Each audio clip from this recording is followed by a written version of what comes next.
Here we are in West Potomac Park. It is our first morning of construction here on site. We began last night at 11 p.m. and our nighttime crew set up our entire temporary foundation, and this morning we've just been getting all of the rigging and the crane that we need all set up for when the house modules finally get here. We're having trouble getting the modules here. We've had all sorts of issues with the trucking company. We're really hoping that our north and south modules will be here later today. We've arranged for a police escort to get them into Washington, D.C., and we're just hoping we can stay on schedule. It's really thrown everything off, not knowing when the trucks are going to get here.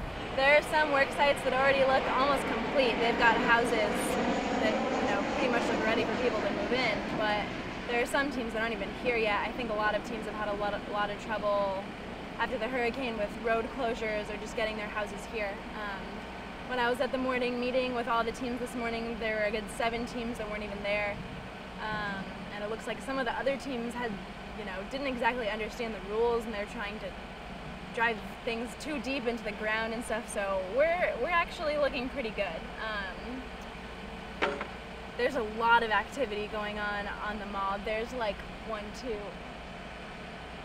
I can see 6 cranes, at least in my immediate vicinity. I can see like deck modules from other houses, rigging systems moving, looks like foundation platforms.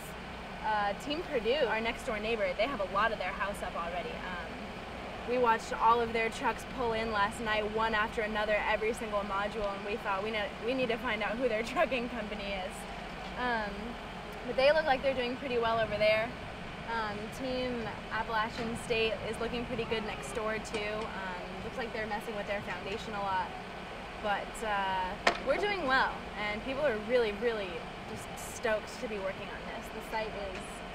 The site is busy, but there's not a lot we can do until we get a call from our truck driver, and he says that we've got one of the mods here. But Kevin, the crane operator, is ready to go. He's awesome and ready to start putting the house together.